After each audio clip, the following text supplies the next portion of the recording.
ಇವತ್ತು ನಮ್ಮ ಪಕ್ಷದ ಶಾಸಕರ ಜೊತೆ ಜಿಲ್ಲಾವಾರು ಕರೆದು ಮಾತನಾಡ್ತಕ್ಕಂಥದ್ದನ್ನು ಪ್ರಾರಂಭ ಮಾಡ್ತಾರೆ.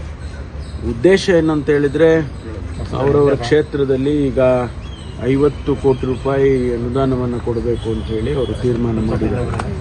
ಹಾಗಾಗಿ ಅದು ಒಂದು ಭಾಗ. ಮತ್ತು ಇನ್ನು ಬೇರೆ ಬೇರೆ ಕೆಲಸ ಕಾರ್ಯಗಳ ಬಗ್ಗೆ ಮತ್ತು ಪಕ್ಷದ ಸಂಘಟನೆ ಬಗ್ಗೆ ಅವರು ಮತ್ತು ನಮ್ಮ ಅಧ್ಯಕ್ಷರು ಅವರು ಮಾತನಾಡ್ತಕ್ಕಂಥದ್ದನ್ನು ಕಾರ್ಯಕ್ರಮ ಹಾಕ್ಕೊಂಡಿದ್ದಾರೆ. ಇದು ಹೊಸದೇನಲ್ಲ. ಹಿಂದೆ ಕೂಡ 2013, 15, 18 ಇರುವಾಗ ಕೂಡ ಮಾಡಿದರು. ನಾನು ಅವತ್ತು ಅಧ್ಯಕ್ಷ ಇದ್ದೆ. ಆ ಸಂದರ್ಭದಲ್ಲಿ ಮುಖ್ಯಮಂತ್ರಿಗಳೇ ಬಂದು KPCC ಕಚೇರಿಯಲ್ಲಿ ಕೂತ್ಕೊಂಡು ನಾವೆಲ್ಲ ಶಾಸಕರ ಜೊತೆ ನಿಮ್ಮ ಅಹವಾಲುಗಳು ಏನಿದೆ, ಕಷ್ಟ ಸುಖ ಏನಿದೆ ಅಂತೇಳಿ ಮಾತಾಡ್ತಾಯಿದ್ರು. ಈಗ ಒಂದು ರೀತಿಯಲ್ಲಿ ಈ 5 ವರ್ಷದ ಅವಧಿಯಲ್ಲಿ ಮಧ್ಯಕ್ಕೆ ಬಂದಿದೆ. ಹಾಗಾಗಿ ಇದು ಭಾಳ ಮುಖ್ಯ ಆಗ್ತದೆ. ಇನ್ನು 2.5 ವರ್ಷ ಇರುವಂಥ ಸಂದರ್ಭದಲ್ಲಿ ಈ ಎಕ್ಸರ್ಸೈಸ್ ಮಾಡಿದರೆ ಮುಂದೆ ನಾವು ಇನ್ನು 2.5 ವರ್ಷದಲ್ಲಿ ಏನೆಲ್ಲ ಮಾಡೋದಕ್ಕೆ ಸಾಧ್ಯ ಆಗುತ್ತೆ ಅಂತ ಕ್ಷೇತ್ರವಾರು ಚರ್ಚೆ ಮಾಡೋದಕ್ಕೆ ಹೊರಟಿದೆ. ಡಿ ಕೆ ಶಿವಕುಮಾರ್ ಇರ್ತಾರೆ ಸರ್, ಅವ್ರನ್ನ ಹೊರಗೆ ಅವರು ಇಲ್ಲ ಅವರು ಇರ್ತಾರೆ. ಅವ್ರಿಗೇನೋ ಆರೋಗ್ಯ ಸರಿ ಇಲ್ಲ ಅಂತ ಹೇಳ್ತಾ ಇದ್ರು. ಡೆಂಗ್ಯೂ ಸ್ವಲ್ಪ ದಿವಸ ಡೆಂಗ್ಯೂ ಆಗಿತ್ತಲ್ಲ, ಅದು ಗೊತ್ತಿಲ್ಲ ನನಗೆ. ಬಟ್ ಅವರು ಇರ್ತಾರೆ ಅಂತ ಅನ್ಕೊಂಡಿದ್ರು. AICC ಅಧ್ಯಕ್ಷರ ಸೂಚನೆ ಮೇರೆಗೆ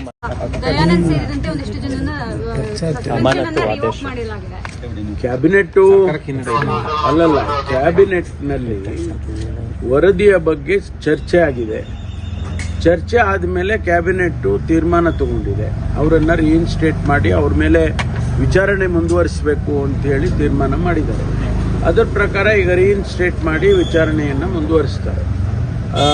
ಒಬ್ಬರು ಅಧಿಕಾರಿ ಅವರು ಕ್ಯಾಟಿಗೆ ಹೋಗಿದ್ರು. ಅವರು ಆ ಕ್ಯಾಟಿಗೆ ಹೋಗಿರೋ ಕಾರಣಕ್ಕಾಗಿ ಅವರಿಗೆ ಈ ಅವಕಾಶ ಸಿಕ್ಕಿಲ್ಲ.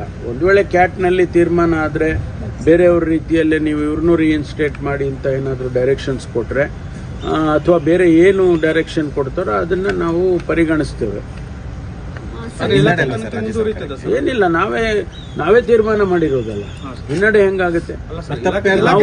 ಅಲ್ಲಲ್ಲ, ತಪ್ಪಿನ ಪ್ರಶ್ನೆ ಅಲ್ಲ, ತಪ್ಪಿನ ಪ್ರಶ್ನೆ ಅಲ್ಲ. Suspension is A administrative decision.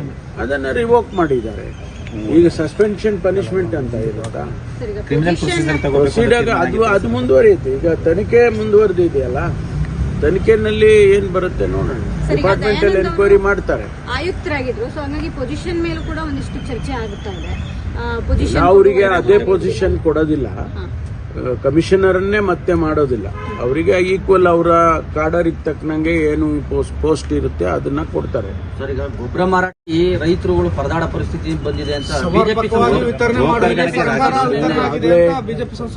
ಈಗಾಗಲೇ ಸರ್ಕಾರ ವಿಶೇಷವಾಗಿ ಕೃಷಿ ಇಲಾಖೆ ಸೂಚನೆಯನ್ನು ಕೊಟ್ಟಿದೆ.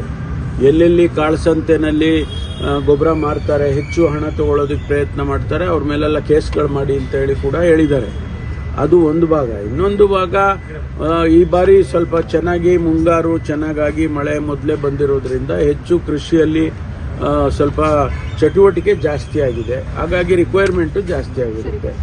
ಈಗ ನಮ್ಮಲ್ಲಿ ನಾವು ಅದಕ್ಕೆ ತಕ್ಕನಾಗೆ ಸರಬರಾಜನ್ನು ಮಾಡೋದಕ್ಕೆ ಮಾಡ್ತೀವಿ. ಇನ್ನೊಂದು ಕಡೆ ಕೇಂದ್ರ ಸರ್ಕಾರ ಕೂಡ ನಮಗೆ ಸಹಕರಿಸಬೇಕು. ನಮಗೆ ಕೊಡಬೇಕಾದಂಥದ್ದಷ್ಟನ್ನು ಕೂಡ ಅವರು ಕೊಡಬೇಕು. ಸಮಯಕ್ಕೆ ಸರಿಯಾಗಿ ಕೊಡಬೇಕು. ಮಟ್ಟ ಹಾಕಿಲ್ಲ, ಮಾಡೇ ಮಾಡ್ತೀವಿ. ಅವ್ರ ಮೇಲೆಲ್ಲ ಕೇಸ್ ರಿಜಿಸ್ಟರ್ ಮಾಡಿ ಅಂತ ಹೇಳಿದಾರಲ್ಲ ಸಚಿವರಿಗೆ. ಈಗ ಕೃಷಿ ಸಚಿವರು ಹೇಳಿದ್ದಾರೆ ಅವ್ರ ಮೇಲೆ ಎಲ್ಲೆಲ್ಲಿ ಯಾವ ಜಿಲ್ಲೆಯಲ್ಲಿ ಇರ್ಬೋದು, ತಾಲೂಕದಲ್ಲಿ ಇರ್ಬೋದು, ಎಲ್ಲಿ ಆ ರೀತಿ ನಡೀತಾ ಇದೆ ಅಂತ ಅವ್ರನ್ನ ಹಿಡಿದು ಅವ್ರ ಮೇಲೆ ಕೇಸ್ ಹಾಕಿ ಮಾತಾಡ್ತಾರೆ. ಸರ್, ಪ್ರವಾಸ ಮಾಡ್ತಿಲ್ಲ, ಎಲ್ಲೆಲ್ಲ ಸಮಸ್ಯೆ ಆಗಿದೆ ಅಂತ. ಈಗ ಇಡೀ ರಾಜ್ಯ ನೋಡ್ಬೇಕಲ್ಲ, ಪ್ರವಾಸ ಒಂದ್ ಕಡೆ ಹೋಗೋದ್ರೆ ಆಗೋದಿಲ್ಲ. ರಾಜ್ಯದಲ್ಲಿ ಇಡೀ ರಾತ್ರಿ ಎಲ್ಲ ಕಾದಿದ್ದಾರೆ ಗೊಬ್ಬರ ಇಲ್ಲ. ಆ ಜಿಲ್ಲೆಗಳಿಗೆ DC ಅವರು, ಕೃಷಿ ಅಧಿಕಾರಿಗಳು ಅವರೆಲ್ಲ ಕ್ರಮ ತಗೋಬೇಕು ಅಂತ ಈಗಾಗಲೇ ಸೂಚನೆ ಕೊಟ್ಟಿದ್ದಾರೆ. ಆ ಪ್ರಕಾರ ನಡೀತಾ ಇದೆ. 1-2 ದಿನ ಗೊಂದಲ ಇರುತ್ತೆ, ಅದು ಆದ್ಮೇಲೆ ಸರಿ ಹೋಗುತ್ತೆ. ಒಂದೇ ದಿನ 13 ಕಡೆ ಜಾಗ ತೋರಿಸಿದ್ದಾರೆ. 14 ಕಡೆ ಅದು ತನಿಖೆ ಮುಂದುವರಿಯುತ್ತೆ. ನಾವು ಬಹಳ ಗಂಭೀರವಾಗಿ, ನಾನು ಮೊದಲೇ ಹೇಳಿದ್ದೀನಿ, ಇದನ್ನು ಬಹಳ ಗಂಭೀರವಾಗಿ ತಗೊಂಡಿದ್ದೇವೆ. SIT ಅವರು ತನಿಖೆಯನ್ನು ಮಾಡ್ತಾ ಇದ್ದಾರೆ. ಮಧ್ಯದಲ್ಲಿ ನಾವು ಯಾರು ಏನು ಹೇಳಿಕೆ ಕೊಡೋದಕ್ಕೆ ಆಗೋದಿಲ್ಲ. ಇಲ್ಲಿ ನಮ್ಮ ಜಿಲ್ಲೆ 5 ಗಂಟೆಗಿದೆ 29 ಸಮಸ್ಯೆ ಏನಿಲ್ವಾ ಸರ್ ಜಿಲ್ಲೆ ನಮ್ ಜಮಾತೆ ಇದ್ದೇ ಇರುತ್ತೆ, ಯಾಕಿರಲ್ಲ? ಅರೆ ನಮಗೂ ಎಲ್ಲ ನಮ್ದು ಕ್ಷೇತ್ರ ಅಲ್ವಾ, ಎಲ್ಲ ಕ್ಷೇತ್ರದಲ್ಲೂ ಕೂಡ ನಮ್ಮವು ಹೇಳ್ಕೊಂತೀವಿ ನಮ್ಮ ಕಷ್ಟ ಸುಖ. ವಿಪಕ್ಷ ಶಾಸಕರನ್ನ ಜೊತೆ ಸಭೆ ಮಾಡ್ತೀರಾ ಹೇಗೆ ಸರ್? ಸಿಎಂ ಜೊತೆ ಗೊತ್ತಿಲ್ಲ ನನಗೆ. ಅದು ಮುಖ್ಯಮಂತ್ರಿಗಳ ತೀರ್ಮಾನ. ACC ಅಧ್ಯಕ್ಷರು ನಮ್ಮ ಪಕ್ಷದ ಸಂಘಟನೆ ಬಗ್ಗೆ ಹೇಳದೆ ಇನ್ನೇನು ಹೇಳ್ತಾರೆ? ಅದನ್ನೇ ಹೇಳ್ತಾರೆ. ಅದಕ್ಕೆ ಅವರು ಸೂಚನೆ ಕೊಡೋದ್ರಲ್ಲಿ ಕೊಟ್ಟಿರೋದಾರೆ ಅಂತ ನನಗೆ ಗೊತ್ತಿಲ್ಲ. ಆದರೆ ಕೊಟ್ಟಿದ್ರೆ ತಪ್ಪೇನಿಲ್ವಲ್ಲ. ನಮ್ಮ ಪಕ್ಷದ ಕೆಲಸ ನಾವು ಈಗ ಚುನಾವಣೆಗೆ ಹೋದಾಗ ನಾವು ಸರ್ಕಾರ ಅಂತ ಹೋಗಿಲ್ಲ, ಪಕ್ಷ ಅಂತ ಹೋಗಿದ್ದೇವೆ. ಆಗ ನಾವು ಮಾತುಗಳು ಕೊಟ್ಟಿದ್ದೇವೆ, ಭರವಸೆ ಕೊಟ್ಟಿದ್ದೇವೆ. ಅದನ್ನೆಲ್ಲ ಪಕ್ಷ ರೆಗ್ಯುಲೇಟ್ ಮಾಡಬೇಕಲ್ಲ. ಏನಪ್ಪ ಮಾಡಿದ್ದೀರಾ ನೀವೆಲ್ಲ, ಹೋಗಿ ಜನಗಳ ಮುಂದೆ ಹೇಳ್ಕೊಂಡು ಬಂದಿದ್ರಿ, ಈಗ ಮಾಡಿದ್ದೀರಾ, ಅದೆಲ್ಲ ಅನುಷ್ಠಾನ ಮಾಡಿದ್ದೀರಾ ಅಂತ ಕೇಳೋದ್ರಲ್ಲಿ ಏನು ತಪ್ಪಿದೆ? ಕಾಂಗ್ರೆಸ್ ದಲಿತರನ್ನ ಮತ ಬ್ಯಾಂಕ್ ಆಗಿ ಬಳಸ್ಕೊಂತಾ ಇದೆ ಅನ್ನೋದಕ್ಕೆ ಖರ್ಗೆ ಅವ್ರ ಹೇಳಿಕೆನೇ ಸಾಕ್ಷಿ. ಕ್ರಮ ತಗೊಳ್ತಾರೆ ಸಾಕಷ್ಟು ಖಂಡಿತವಾಗಿ. ಬಹಳ ಗಂಭೀರವಾಗಿ ಇದನ್ನ ಪರಿಗಣಿಸಬೇಕಾಗ್ತದೆ. ಇಂಥ ಘಟನೆಗಳು ಮುಂದೆ ಆಗ್ಬಾರ್ದಲ್ವಾ? ಇವತ್ತು ರಮ್ಯಾ ಅವರಿಗಾಗಿರ್ಬೋದು ಅಥವಾ ಬೇರೆಯವರಿಗೆ ನಾಳೆ ಆಗ್ಬಹುದು.